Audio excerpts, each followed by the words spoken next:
Welcome to the Joy School Podcast. Real talk about what it takes to create your happiest, healthiest, and most dynamic life. And now, here's your host, transformational life coach, happiness strategist, and best-selling author, Kristi Ling Spencer.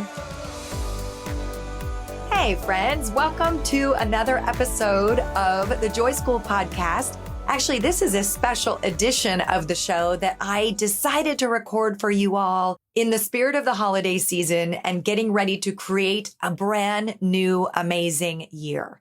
But before we get started, I also wanted to remind you, this is a time of year that a lot of us can feel overwhelmed by either things we haven't completed that we wanted to complete by year's end, or some of the things that we've been through this year. I know this year has been a lot for so many.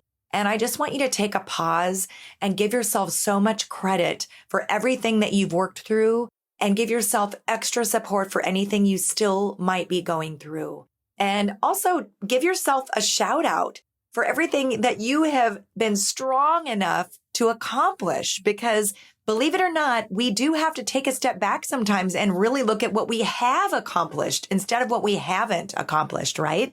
Give yourself credit. That alone will create so much momentum. And in December, I always personally start with quite a bit of mindset work and journaling to get ready for all that's to come. And I've kind of already started working on that. It's so helpful in setting intentions and creating a foundation to support me or to support you if you do this as well, in moving into everything that you want to create and experience in the year to come. So I thought I would record this episode and invite you to join me in that and share 3 questions that I use to create a great year.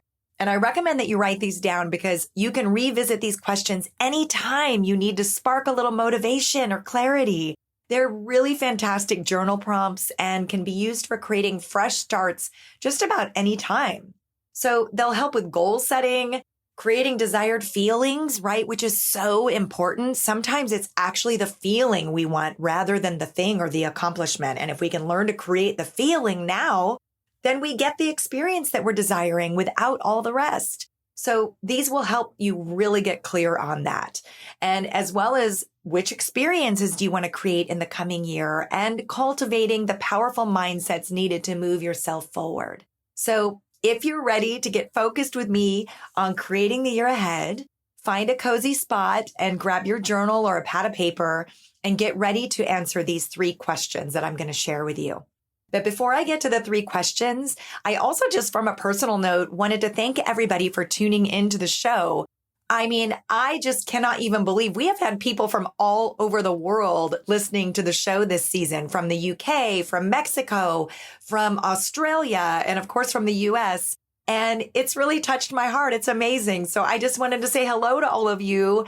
And thank you so much for joining me. It is just amazing what a community that we're creating here. So thank you so much for being a part of it. And I also wanted to note that I'm in the process of completely redesigning my whole website and brand, which I'm so excited about. I have new offerings coming for you all in the coming year that are just going to be really fantastic, and I can't wait to share. So if you'd like to be posted on that, of course, keep listening to the show, but you can also visit my website, KristiLingSpencer.com. And there's a free class you can download there and some resources. And when you download that free class, you will actually be on the VIP list so that I can keep you posted when new seasons of the podcast come around or when I have new free offerings for you or new programs for you to take part in. So I have so much coming for you. I'm so excited. And this is all kind of part of the work I'm doing. And these 3 questions I'm about to share with you have been a big help to me in planning all of the good stuff that I'm working on. So I hope they'll serve you as well. So here we go. And I recommend just write down these questions, put some thought into it. And then after you listen to the episode, go back and really fill in. And you can use them as journal prompts, write even a couple of pages for each, or create bullet pointed lists, which is what I like to do. I kind of journal in bullet points. My husband laughs at me, but that's what works for me, right? There's no right or wrong way to do it. Okay, so the first question, and this is a great question, not just for the new year, but for right now, because I want to remind everybody that there's still some time left before the end of this year. There's still some time to move the needle on those things that you were hoping to accomplish this year. And whether or not they're going to be done, you can still make progress. Small steps are everything. They add up to big results. So as tempting as it is to sit on the couch and watch Netflix for the whole month of December, really, there is still a lot of time left to get things done. So this question is, what are 2 things you can do right now to feel the way you want to feel? And I kind of mentioned this earlier in the show a little bit. A great happiness skill is to learn to generate desired feelings regularly rather than waiting for some future thing or event to happen in order to create them. Because like I mentioned, a lot of times what we're actually after is not the thing or the event or the accomplishment. It's the feeling that we're going to have when they happen. And that's not to say that, both together aren't an amazing thing. Please keep going with all your desires and your dreams. But sometimes we can create not only the feelings that we want to experience or little bits of those feelings right now, but when we do this, we actually align our energy in making that thing happen. When you create the desired feelings, you can get clear on if that's all you wanted, or you can get clear on a taste of how you're going to feel when that dream or goal or accomplishment happens. So there are multi-purposes for this exercise. So the question again is, what are 2 things you can do right now to feel that feeling that you are desiring, to feel the way you want to feel? And by the way, this just isn't only about accomplishments or getting things done or things happening. This can be done on a small scale each day. Every morning you can wake up and ask yourself, what do I want to feel today? And what are 2 small things I can do right now to help generate those feelings, right? Because at the end of the day, life is all about feeling the way we want to feel. So that's question number 1. Question number 2, what are 2 difference-making things you can do right now to move you toward a goal or experience you'd like to make happen? I like to call these high-value activities. So high-value activities are efforts and things that you can do and accomplish that are doable, like bite-sized things that are difference-making, that move you forward, whether it's just 1 step or 10 steps or a whole mile, right, toward your goal. What are 2 difference-making things you can do right now to move you toward a goal or experience that you would like to make happen? How can you move the needle?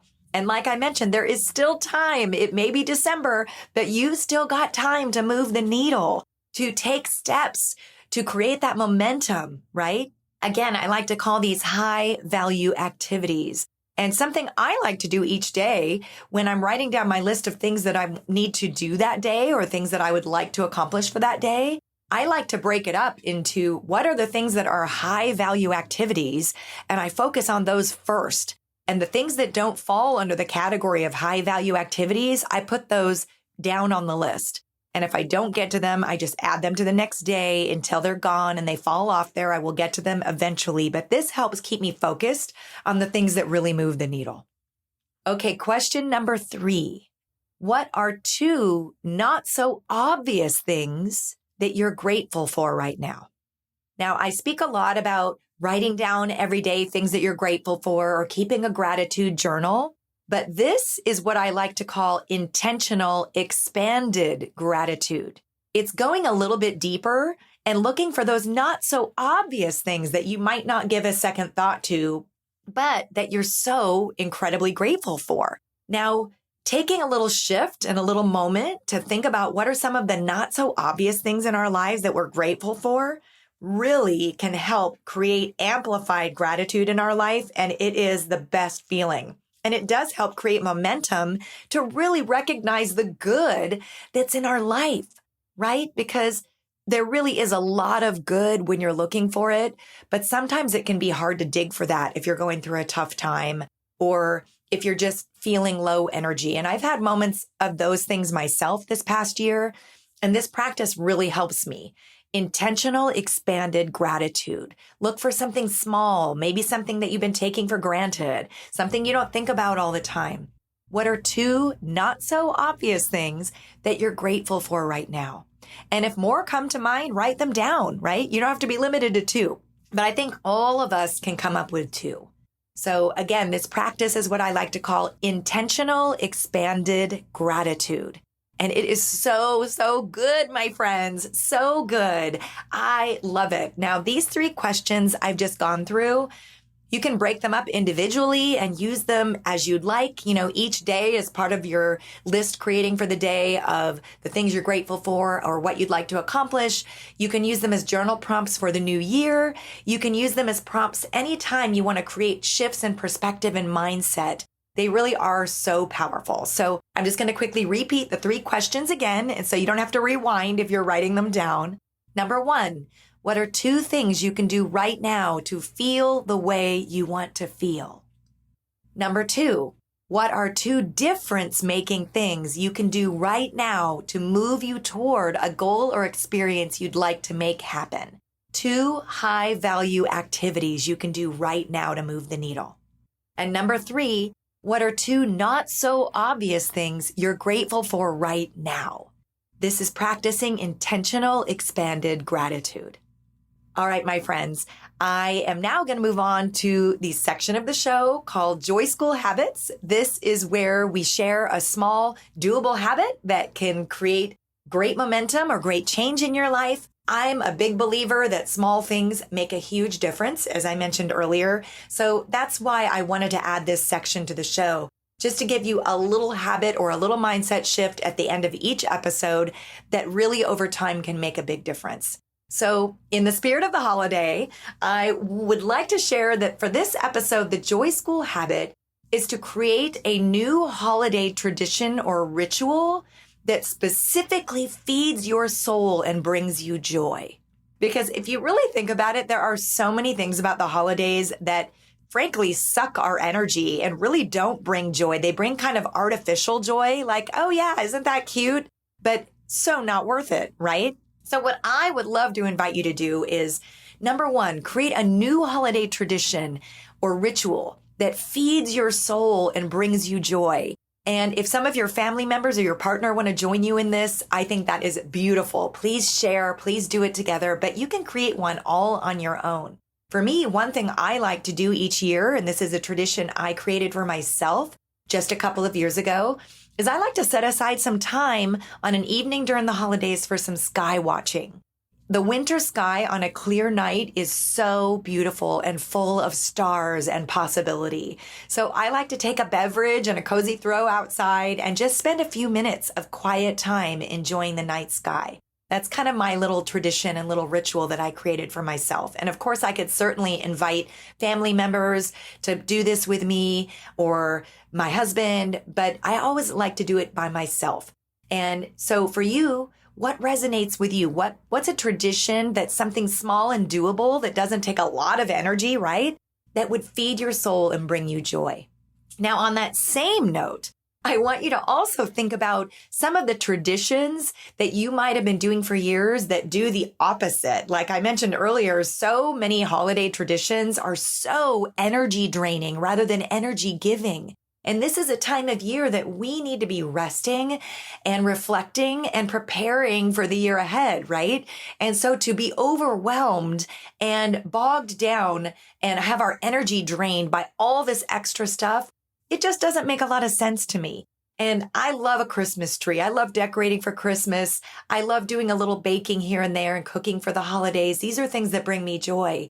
But I have not done Christmas cards this year. For some of you, that might bring joy. To me, it's a huge task that takes up so much time and energy. And honestly, I would rather make phone calls and personally tell people how much I love them and I'm thinking of them. And I'm also a big fan of FaceTime. I've become such a big fan of FaceTime actually this past year. It's so great to see people's faces, right?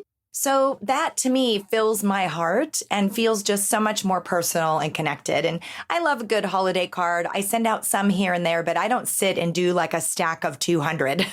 like I used to do. I just let it go and it feels great. So let go of any holiday traditions or obligations that are leaving you feel drained and don't bring you joy or good energy. So that was all I had to share. I mean, I just really spontaneously sat down and wanted to record this episode with you, sort of as my holiday greeting to you. So thanks so much for tuning in. And if you enjoyed this episode, I would be so grateful if you would leave a review over on Apple Podcasts. This is how you can help the show reach more people who might also enjoy it. And I do read them. And be sure to connect with me over on Facebook, Instagram, Twitter. You can visit my website, as I mentioned earlier, KristiLingSpencer.com, where you can download some free gifts and other resources. And I am sending you so much love. Happy holidays, friends. And until next time, remember, you've got what it takes to create more amazing days. And more amazing days make up a pretty amazing life. Have a fantastic, beautiful week, my friends, and I will connect with you soon. Happy holidays and much love. Cheers.